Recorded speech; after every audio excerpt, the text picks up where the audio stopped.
They expected thunder and lightning, but all they got was the quiet of a snow-covered night. My friends, that's the kind of silence they never see coming. They're ready for explosions, for shouting matches, for fiery words that they can twist back on you.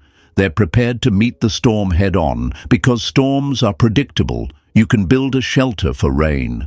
But what they can't prepare for is nothing.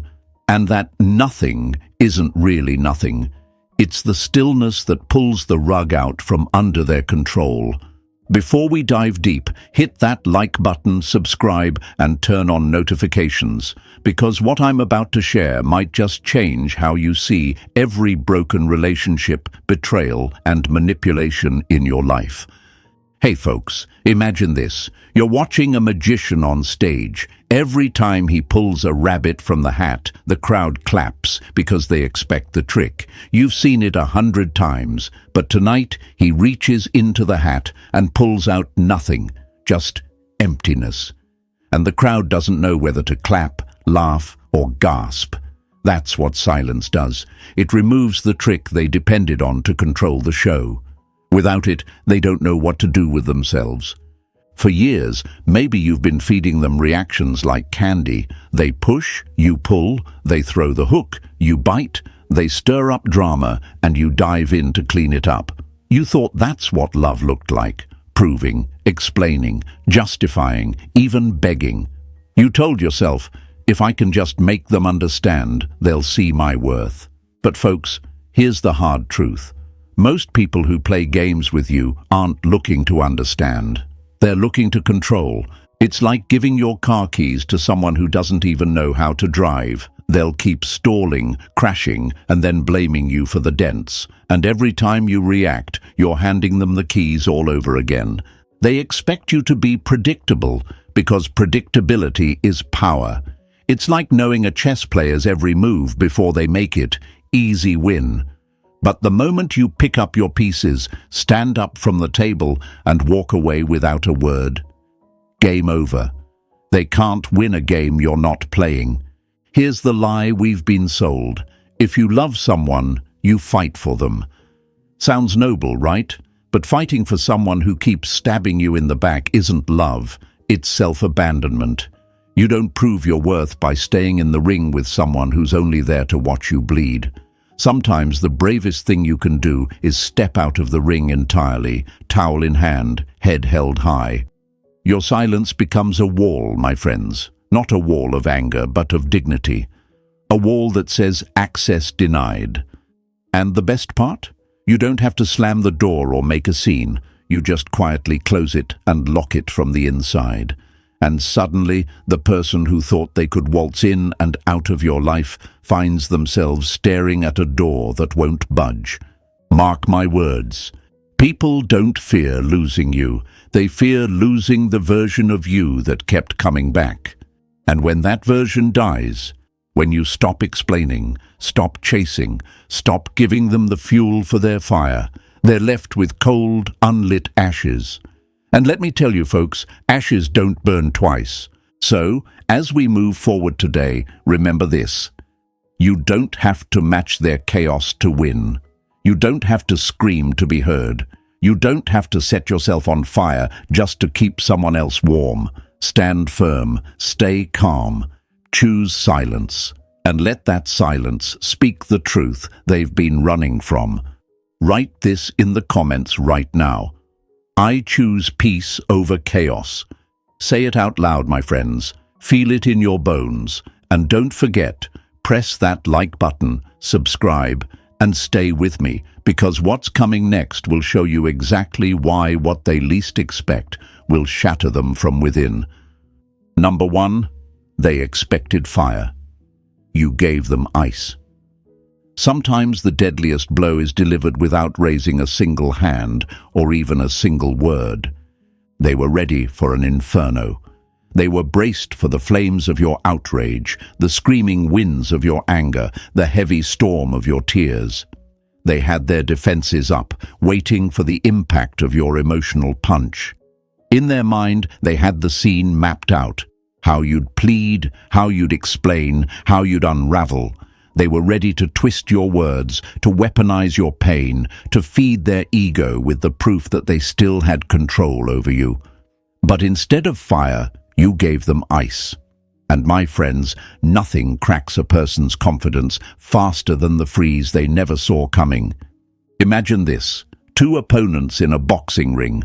One is bouncing on their feet, fists up, ready to throw punches. The other just stands there, relaxed, breathing steady, not swinging back. At first, the opponent feels confident. "They're not hitting me, I'm winning." But the longer it goes, the more they realize they can't land a blow either.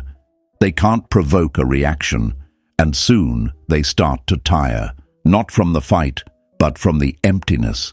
That's the power of giving them ice. It's not passive, it's strategic. And in their mind, the questions start to creep in. Why aren't they reacting? Have they stopped caring? Have they moved on? Did they find someone else? Are they laughing at me behind my back? These questions don't just linger, they multiply. They turn into late-night thoughts that keep them staring at the ceiling, replaying every moment, every word, every fight, searching for a clue. That's when they start to feel the chill of your silence. Because ice doesn't just sit there, it seeps in, layer by layer, until it's under their skin. We've been told the lie that reaction is power, that the louder we are, the more we prove our strength. But here's the truth: real power is control over yourself. The louder they push, the quieter you can become, and the quieter you become, the louder their own thoughts echo back at them. People expect chaos because chaos is predictable. It gives them a script to follow. You shout, they shout back. You explain, they dismiss. You cry, they tell themselves they've won. But when you give them ice, you rip the script out of their hands. And without the script, they don't know what role to play anymore. Now, let's be real. Choosing ice over fire is not easy. Every part of you will want to react. You'll want to prove your side, to defend your name, to demand the respect you deserve. You'll feel the fire in your chest begging to be unleashed. But my friends, fire burns fast and dies quickly. Ice lasts. Ice preserves your dignity long after the fire would have burned you out. And I know what you might be thinking. If I don't react, they'll think I don't care. Let me break that lie right now. Your reaction never proved your care. It only proved your availability. Care is shown through consistency, through mutual respect, through reciprocity, not through letting someone pull your strings like a puppet. Silence doesn't mean you don't care. It means you care about yourself enough to stop letting someone else's chaos dictate your peace. Think of it like this. You're standing in a room and someone keeps throwing balls at you. Each time you catch one, they throw another, faster and harder. You get tired, but you keep catching them because you think that's what you're supposed to do. Then one day you just let the ball drop. You don't catch it, you don't throw it back, and they freeze because now they're holding all the energy they meant for you, and they have no idea what to do with it. That's ice. This is the part where they start trying harder to provoke you. Maybe they post cryptic things online, hoping you'll bite. Maybe they send you short, cold messages, hoping to pull you back into explaining yourself. Maybe they act as if they don't care at all, pretending your silence means nothing. But behind that act, their ego is twitching. Because what they expected was the same old reaction, the same old pattern, the same old you. And now they're meeting a version of you they can't control. And here's the beauty of it. Ice is not absence. It's presence without submission. It's being there, but unreachable. It's looking them in the eye and letting them know, without words, I am not who I was. You don't get that version of me again. And that, my friends, is what breaks them from within. Because you didn't just change your behavior, you changed the game. This is where you rise above the fear. Fear says, if I don't react, I'll lose them. Strength says, If I have to keep reacting to keep them, I've already lost myself. And once you truly believe that, you stop fearing the cold. You start embracing it, because you realize that the ice you're giving them isn't about punishing them, it's about protecting you. It will be difficult at first. The urge to fire back will hit you in waves, but each time you resist, you'll feel something powerful, your control returning. You'll start to notice that their words no longer hit as hard, that their games no longer drain you. You'll stop playing their game, and you'll start living your life on your terms. And remember, the ones who underestimated you will always say, "You've changed." Wear that as a badge of honor. Yes, you've changed. You've grown. You've learned. You've stopped setting yourself on fire to keep someone else warm.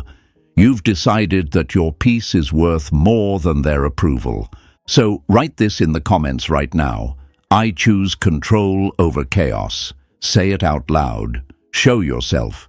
Show the world around you. Because the moment you choose ice over fire, you become untouchable. And when you're untouchable, you're no longer playing defense. You're living in victory.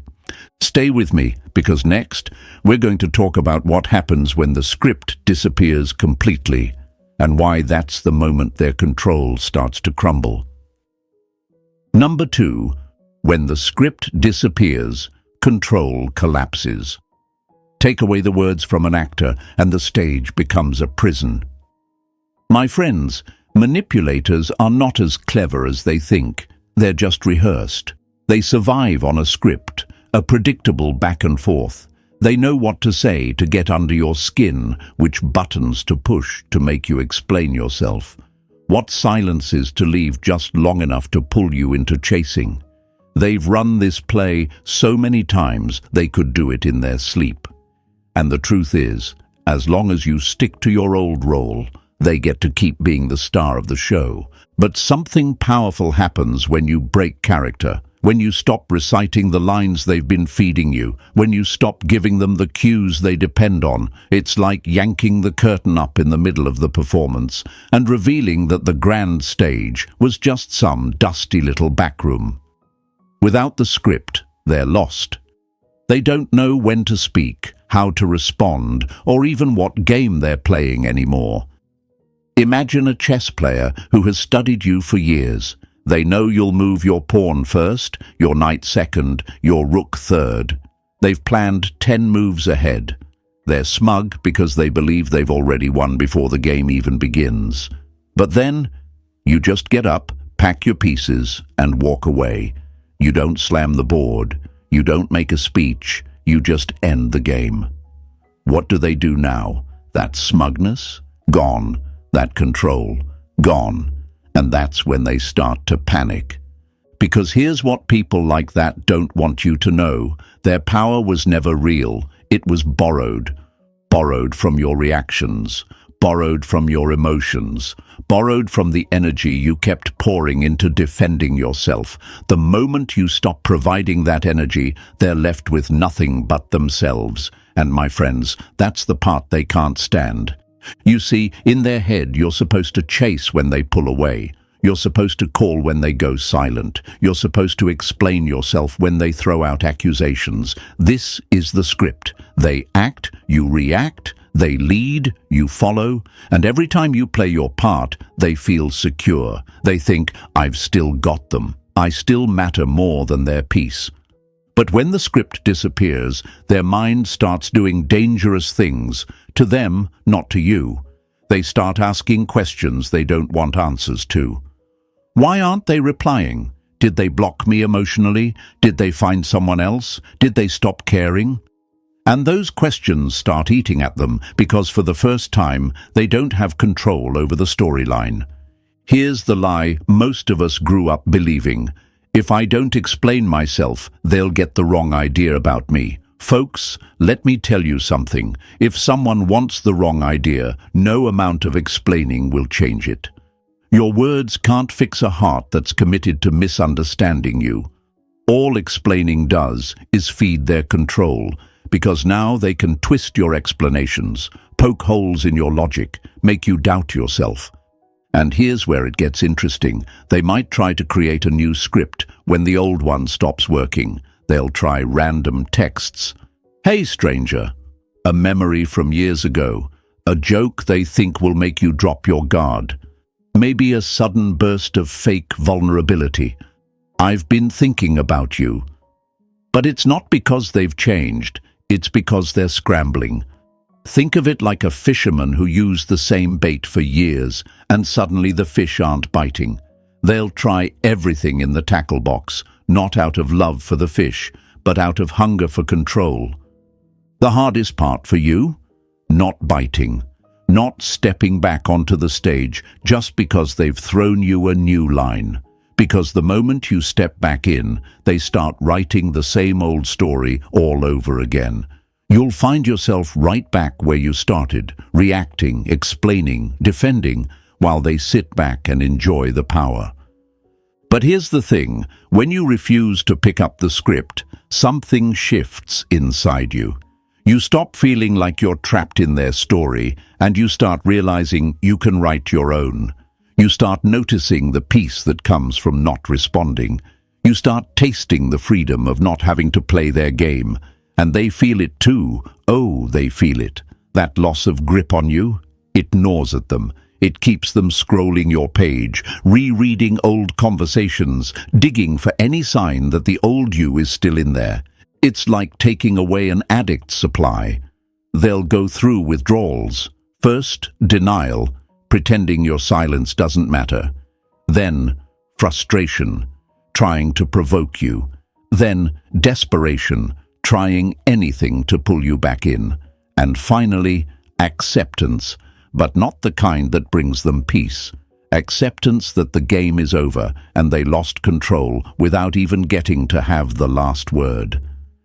And yes, my friends, this is hard for you too, because silence is not just something you give them, it's something you give yourself. You have to sit with the discomfort of not defending your name, of not proving your worth, of letting them think whatever they want. That's the training ground.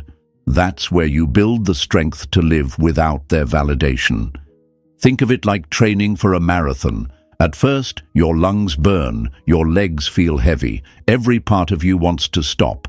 But the longer you keep going, the stronger you get, the easier it is to breathe. Silence works the same way. At first, it's uncomfortable, but with time it becomes your natural state, steady, calm, untouchable. And here's a little secret. They'll respect you for it, even if they never say it. People may not admit it, but they can feel the difference between someone who's quiet out of weakness and someone who's quiet out of strength. Weak silence is heavy with resentment and longing. Strong silence is light, calm, and absolute. When you give them strong silence, you're not playing dead. You're choosing life.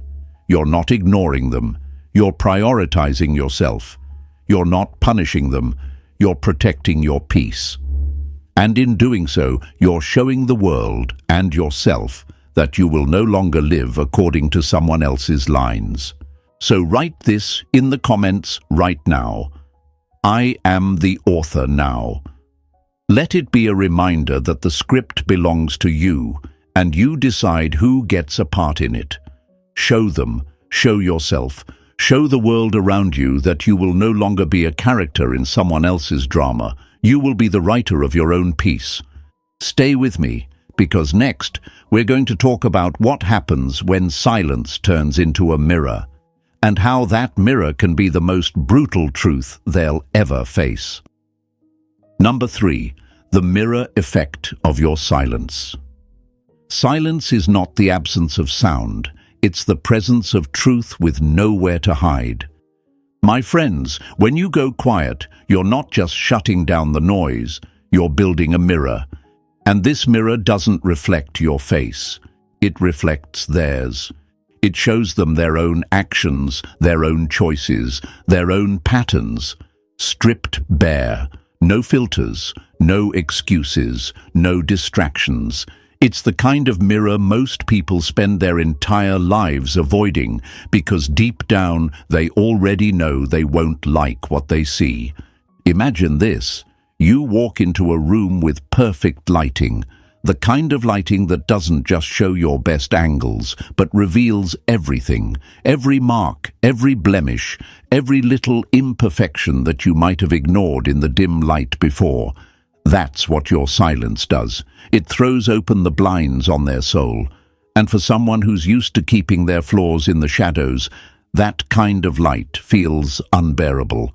You see, when you used to respond, when you chased, when you explained, when you argued, you gave them something priceless: distraction. Your words became a shield they could hide behind. If you got angry, they could focus on your tone instead of their actions.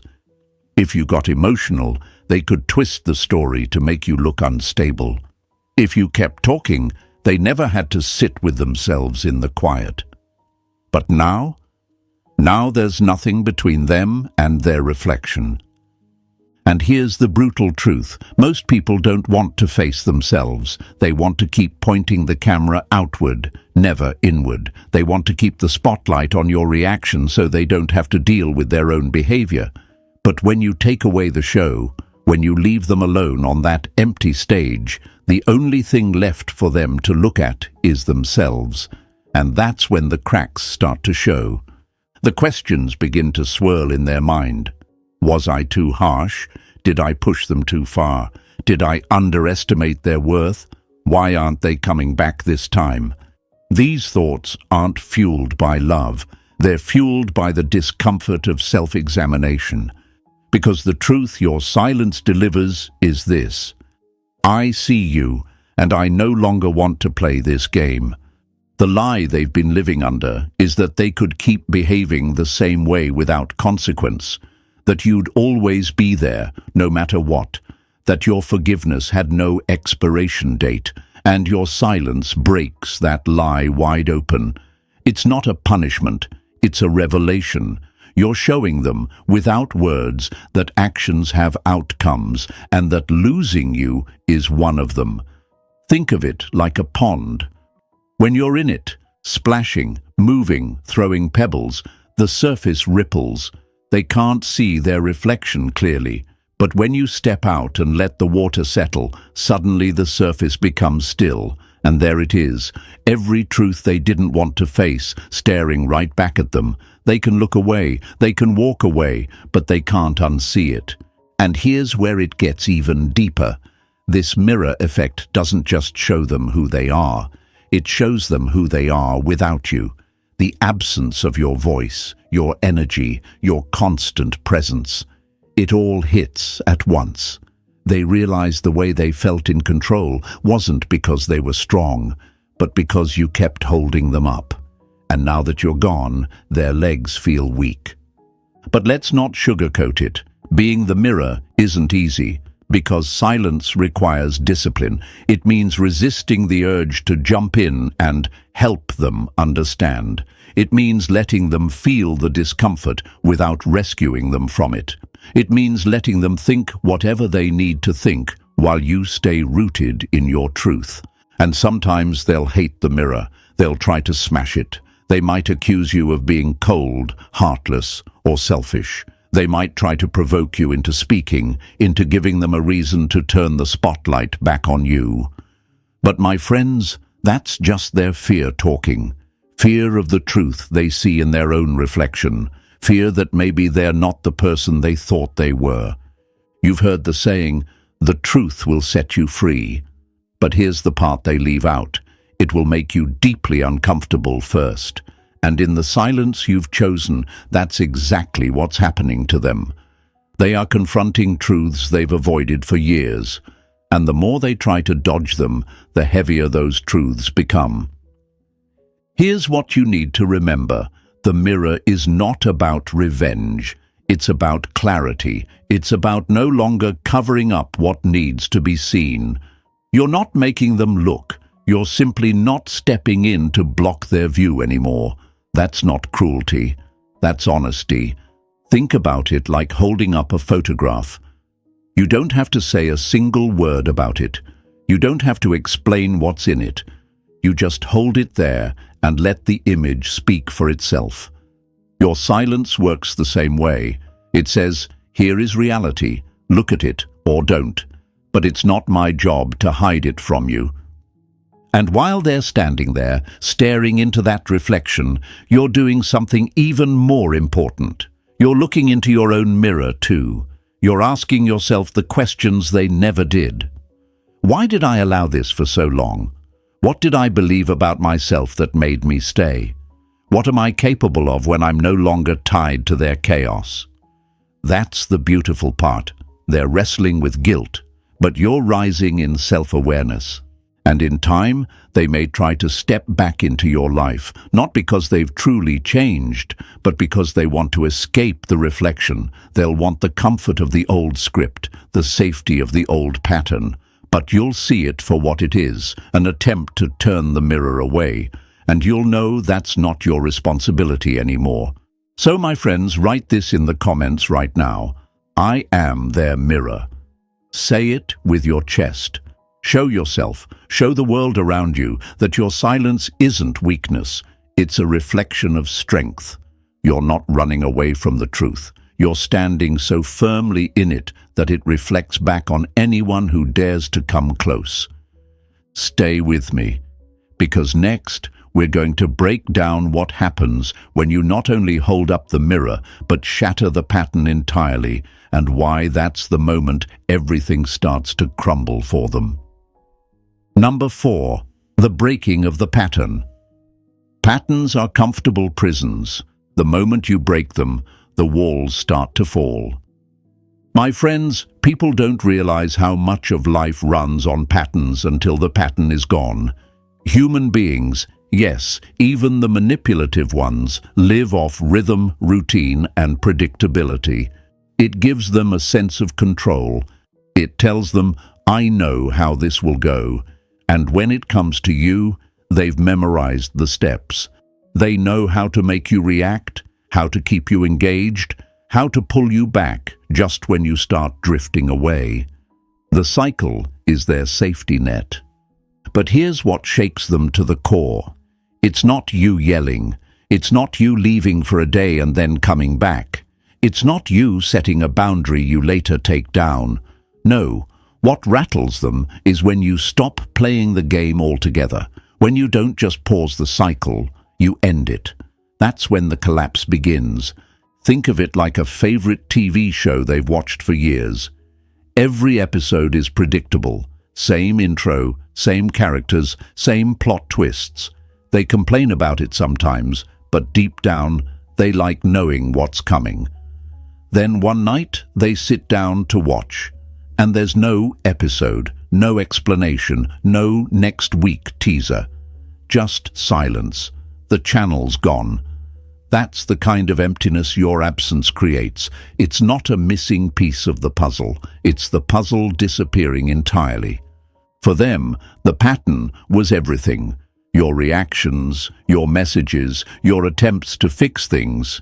These were their proof that they still had access to you. Even the arguments gave them comfort, because arguments meant connection, and connection meant control. They didn't care if it was healthy or toxic, as long as it was predictable. But when you break the pattern, you send a message they didn't believe you were capable of sending. I'm no longer available for this. And that, my friends, is when their mind starts scrambling. They're like a dancer waiting for the music that never plays. They can't perform their steps without the beat you used to provide. And here's the thing, breaking the pattern doesn't just disturb their rhythm, it forces them to face the truth they've been avoiding, that their sense of control was built entirely on your willingness to participate. Without you, the cycle doesn't spin. Without your reaction, there's no drama. Without your attention, there's no stage. Of course, they'll test you. Oh, they will. They'll poke at the old weak spots just to see if you're still the same. They'll send that one message they know always got a reply before. They'll bring up an old memory, throw out a little insult, or drop a breadcrumb of fake vulnerability to lure you back in, Because if they can get you to react even once, they can start building the pattern again. And if they can build it again, they can believe they still have you. This is where your strength gets tested. Because breaking the pattern isn't just about doing something different once. It's about doing it consistently. It's about making silence your default when chaos knocks at the door. It's about refusing to fall for bait, no matter how tempting it is to defend yourself or just check in one last time. It's like teaching a dog a trick. The more you reward a certain behavior, the more they repeat it. But stop rewarding it, and eventually the behavior dies out. With people, it's the same. Stop reacting, stop feeding the cycle, and eventually the behavior has nowhere to go. But here's the warning. They'll push harder before they give up. They'll escalate, trying bigger and louder tricks to get your attention. And when those tricks don't work, that's when the real frustration sets in. This frustration isn't just about missing you. It's about losing the comfort of the known. The human brain loves patterns because they require less energy.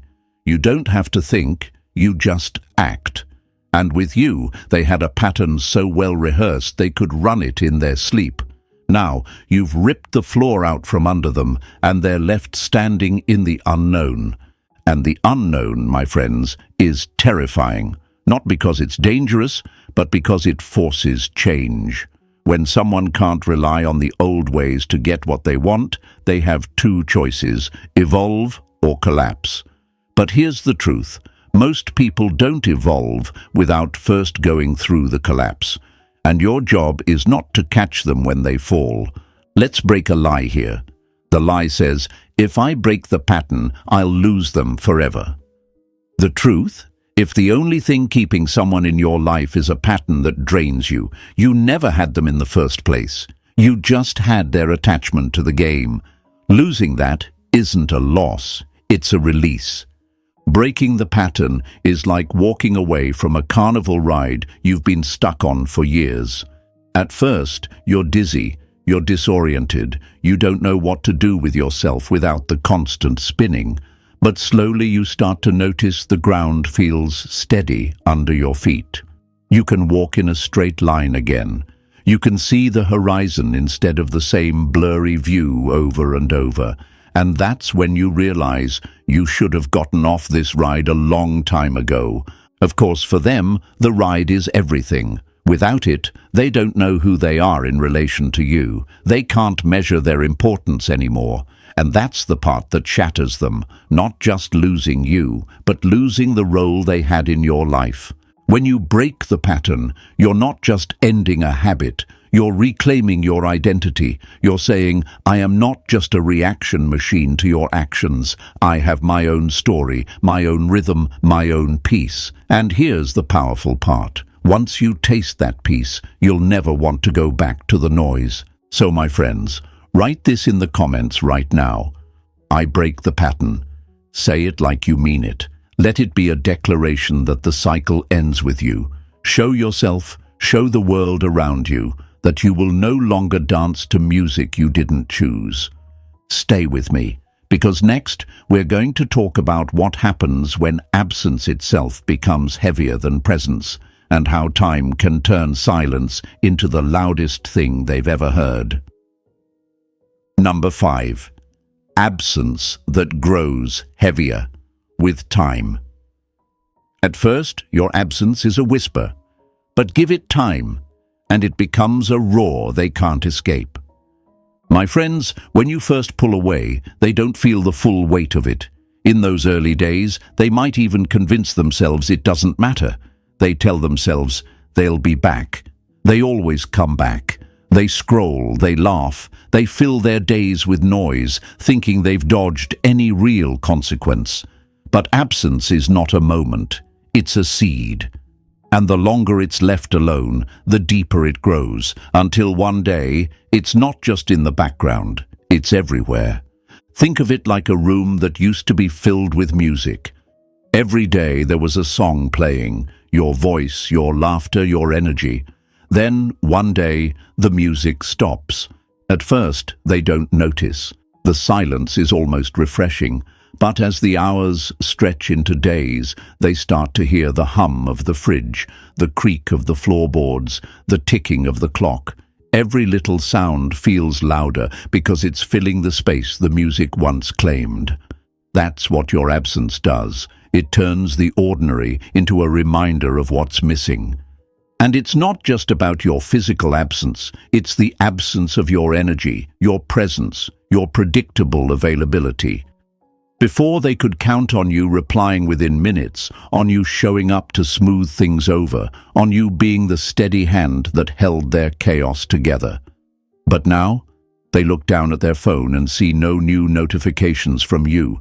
They check your social media and see nothing directed at them. They walk into a room and you're not there. That constant presence that once anchored them has turned into an echo, and that echo grows heavier every day.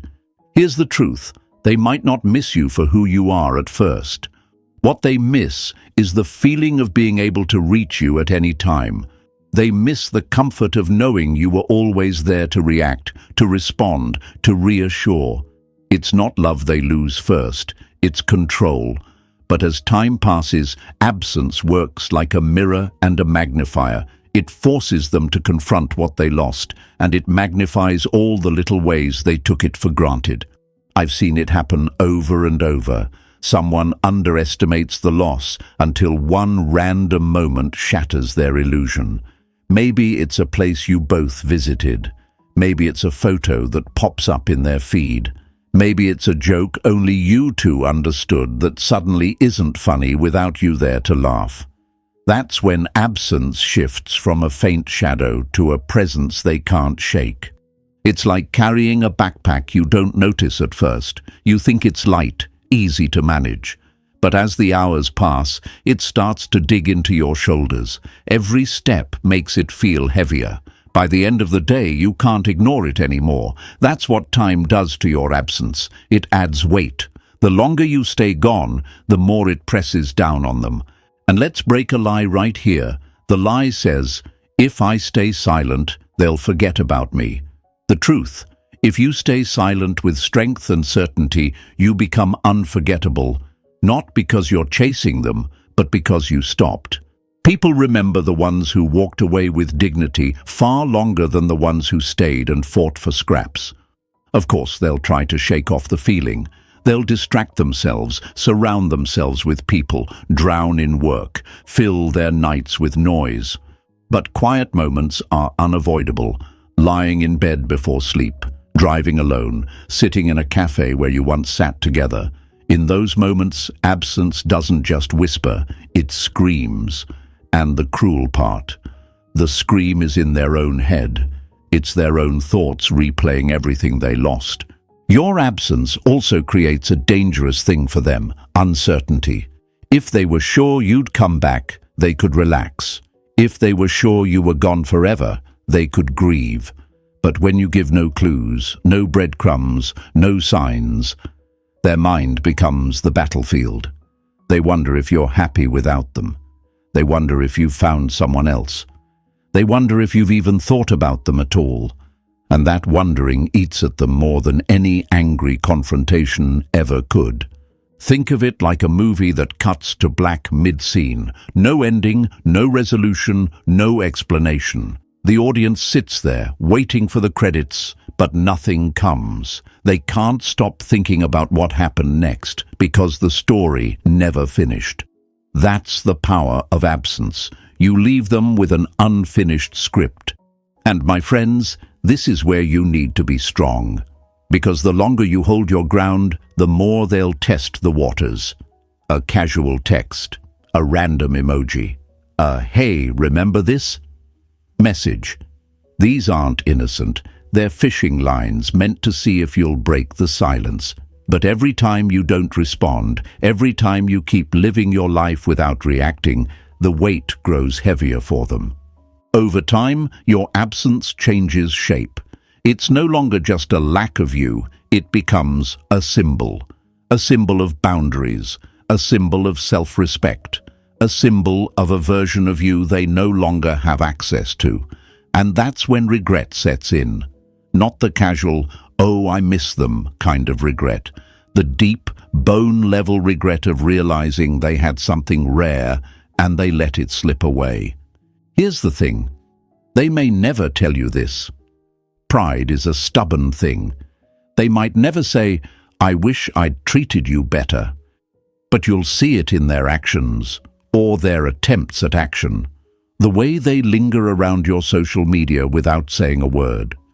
The way they show up in places you might be. The way mutual friends mention your name just a little too often in conversation. These are signs that absence has done its work. But you can't create this effect if you break too soon. If you rush back into the old pattern at the first sign of discomfort, you erase all the weight your absence was building. This is where your discipline matters most, because absence is a slow burn. It doesn't explode, it erodes. It wears down their walls over time until they can no longer pretend your presence wasn't valuable. So, my friends, write this in the comments right now. My absence has power. Let it be a reminder that walking away is not weakness, it's a strategy. You are not vanishing to punish. You are disappearing to protect. And the longer you hold your ground, the more undeniable your value becomes in their mind. Stay with me. Because next, we're going to dive into what happens when that growing weight starts pressing directly on their ego, and why that silent unraveling is the most dangerous collapse of all. Number 6. The ego's silent unraveling. The ego can survive rejection, but it cannot survive the silence that makes it question itself. My friends, here's where the real storm begins, not in the noise you make when you leave, but in the quiet you leave behind. You see, the ego has a special kind of armor. It's built to take hits and spin them into survival stories. If you reject someone outright, they'll tell themselves you were wrong, you didn't understand them, you were replaceable. It stings, but they can reframe it and keep walking. But when you reject them with silence, when you give them no reason, no closure, no reaction, that armor starts to crack. Because the ego hates unanswered questions more than it hates being wrong. At first, they tell themselves they're fine. They'll be back. They always come back.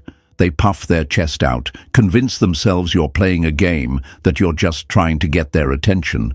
But as the days pass and nothing changes, those cracks start to widen. They start asking the questions they swore they'd never entertain. Why didn't I matter enough to get a goodbye? Did I lose control? Are they really done with me? This is where the silence flips from something they ignore to something they can't escape. It follows them into the shower. It sits with them while they eat. It's the quiet they hear in the car, the pause in their conversations, the gap in their notifications. And because the ego thrives on predictability, your refusal to give them any pattern becomes a direct attack on its survival. Picture it like a locked door. For years, that door was always open to them. They could come and go as they pleased, sometimes respectfully, sometimes recklessly, but always certain they could get back in. Now, one day, without warning, the door is closed. No explanation, no sign, no key. They jiggle the handle. Nothing. They knock. Nothing. They press their ear to the door, hoping to hear movement. Still nothing. At first, they think you're just inside ignoring them. But the longer it stays locked, the more terrifying the thought becomes. What if they've moved out? What if I no longer have access at all? The ego doesn't just fear losing you, it fears losing the version of you that was always accessible, the one who replied instantly, the one who cared enough to explain, the one who fought for the connection even when they didn't. That version fed their sense of importance. And when you take it away, they start to feel a void they can't fill with anyone else, because no one else will play the role exactly like you did. And here's the truth. They may try to hide it. They may post as if they're living their best life, laugh louder in public, talk about new connections or new adventures. But pride and ego are excellent actors, and behind the performance, they're rehearsing ways to get you to react. They'll test you with subtle moves, a random emoji, a hey with no context, a question they know you can answer easily. None of this is because they've changed. It's because their ego needs proof it still matters to you. The lie they tell themselves is this: if I can get them to react, I still have power. And the truth you're showing them is, your power was borrowed. It's gone now. The more they fail to get a reaction, the more their ego starts to spiral, and spiraling ego is a dangerous thing for them. It feeds on what-ifs, on assumptions, on paranoia. What if they've moved on? What if they're happier without me? What if they never cared as much as I thought? These questions are the termites that start eating through the foundation of their self-image, and here's where your strength matters most. Because breaking their ego's grip isn't about humiliating them. It's about showing yourself you don't need to feed it anymore. The old you would have rushed in to reassure them, to calm their fears, to make sure they didn't think you were cold or heartless. But the new you understands that their comfort is not your responsibility, that your job is not to soften the consequences of their actions. That silence is not cruelty, it's clarity. Think of it like this: you're a lighthouse. Before, you'd shine your light in all directions, guiding them safely back no matter how recklessly they sailed away. But now, you've turned the light inwards, illuminating your own path, your own harbor. They can still see you in the distance, but the beam no longer points their way. And that shift makes the ego restless, because the lighthouse that once served them is now serving itself. The longer this goes on, the more they realize something they never expected. You are capable of existing without them, and not just existing, thriving. That realization is the ego's worst nightmare, because it forces them to admit that they weren't as essential to your life as they believed. But let me tell you, this isn't easy for you either. Because while their ego is unraveling, you're battling old habits, the urge to prove yourself right, the urge to defend your name, the urge to say, just so you know, I didn't leave because I didn't care, I left because I cared too much. But that's the trap. That's you giving the ego a thread to cling to, a reason to believe it still matters more than your peace. So you hold the line, you let the silence do its work. You understand that the collapse of someone's ego is not your emergency to respond to, and in doing so, you build your own strength in ways you didn't know were possible. You see yourself surviving without their validation. You feel yourself growing in the space where you used to pour all your energy into keeping them comfortable. Eventually, the unraveling reaches a point where they have to face the truth. Their influence over you is gone. They can no longer pull you into old arguments. They can no longer make you question your worth. They can no longer count on you to rebuild the bridge every time they burn it. And that, my friends, is where your transformation becomes undeniable. Because here's the final twist: the ego's unraveling often turns into respect. They may not say it, they may never admit it, but deep down, they'll know they lost someone they could never replace. They'll know they underestimated you, and they'll know that your silence was not weakness. It was the moment you took your power back. So write this in the comments right now. My silence holds power. Let it be a promise to yourself that you will no longer let anyone's ego dictate your actions. Show them, show yourself, show the world around you that you are not here to feed egos. You are here to protect your peace. Stay with me, because next we're going to step into the most unshakable stage of all, when your calm stops being a strategy and becomes your permanent identity. Number 7. Calm as the final transformation. Calm is not the absence of storms. It's the proof you've learned how to stand in the middle of one without moving. My friends, there comes a moment in this journey where your silence changes. At first, it's a tool, a strategy, a conscious decision you have to think about and remind yourself to hold. But with time, with practice, with self-respect, it stops being something you do and becomes something you are. This is the point where your calm is no longer just an act of self-control, it's your identity. In the beginning, you might have stayed silent to send a message, to shake them, to make them feel the absence.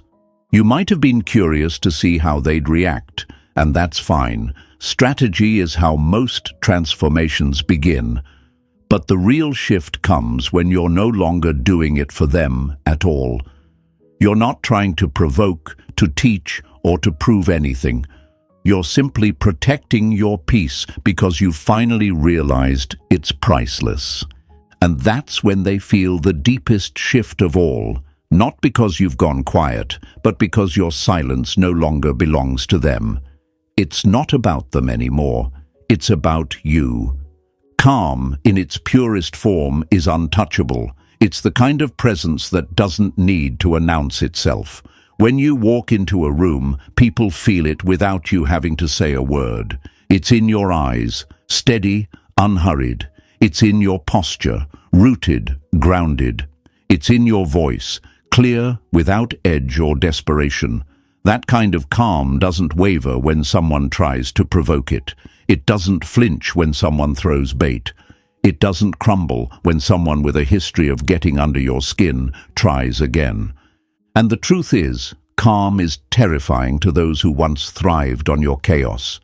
They were prepared for the old you, the one who reacted, who defended, who explained, who fought to be understood. They knew exactly how to keep you spinning. But this new you, the one who doesn't bite, doesn't chase, doesn't even flinch, that's a puzzle they can't solve. It's like they came ready for a storm, raincoat on, umbrella in hand, only to find themselves standing in a still, clear day. There's nothing to shield against, nothing to fight. And in that stillness, they realize they've lost the one advantage they always had, the ability to pull you into the storm with them. But here's something most people don't talk about. Getting to this level of calm isn't easy. It's not something you can fake for long, because calm isn't built in the good times. It's forged in the moments when every part of you wants to scream, when your pride is begging to respond, when your heart aches to defend itself. It's born in the discipline of choosing peace over and over until it becomes second nature. And this calm is not emptiness. Don't let anyone tell you that you're cold or detached just because you've stopped performing for their benefit. Calm is structure. It's knowing exactly what deserves your energy and what doesn't. It's choosing your battles and realizing most of them aren't worth your time. It's the understanding that reacting doesn't make you strong, responding with intention does. They might call it indifference. They might call it pride. But you know it's clarity. You know it's the result of every lesson you've had to learn the hard way. You know it's the product of nights you cried alone, moments you were misunderstood, and times you gave your all to people who couldn't see your value. That pain didn't just harden you, it refined you. And now you've reached a place where your peace is non-negotiable. You're not available to everyone anymore, not because you're better than them, but because you finally understand that access to you is a privilege, not a right. That's why your calm disturbs them so much. It's not that you hate them, it's that you're no longer willing to burn yourself down to keep them warm. Think of it like a castle. Before, your gates were always open. Anyone could walk in, leave a mess, take what they wanted, and walk back out. But now, the drawbridge is up. The moat is full. You still let people in, but only those who come with respect, care, and the right intentions. And here's the twist. When you live this way, you don't even have to say no to certain people. Your energy says it for you. And they feel it. Oh, they feel it. They feel it in the way you don't rush to reply anymore, in the way you smile without explaining yourself, in the way you can hear their name without your pulse racing, in the way you carry yourself like someone who doesn't need to be chosen to know their worth. That calm, it's not just presence, it's power. The most beautiful part? This calm isn't fragile. It's not dependent on them leaving you alone or treating you well. It's yours no matter what. They can storm, rage, gossip, or vanish. It doesn't touch you. Because calm isn't about controlling the outside world, it's about mastering your inner one. This is where the transformation completes itself. When you no longer need them to regret losing you. When you no longer check to see if they've noticed your silence. When you no longer care how they interpret your distance, because now the point isn't to be understood, it's to be at peace. And in that moment, you realize something profound. You're not just surviving without them, you're thriving. You're not the same person who once begged for explanations, who stayed to be mistreated, who gave and gave hoping to be seen. You're someone new, someone stronger, someone freer. My friends, if you take nothing else from this journey, take this. Calm is the loudest statement you will ever make. Louder than anger, louder than revenge, louder than any speech you could give. It tells the world, I'm unshakable, I'm unmovable, I know my worth. And the people who can't handle that will naturally fall away, making space for those who can. So write this in the comments right now. My calm is my power. Let the world see it. Let them feel it. Because when you reach this level, you're not playing for their reaction anymore. You're living for your own peace. And if this spoke to you today, if you felt every word in your bones, then hit that like button, subscribe, and share this with someone who needs to hear it. Because this isn't the end of the journey. It's just the beginning of a life where your peace leads, your boundaries stand tall, and your calm shakes the world without you ever having to raise your voice.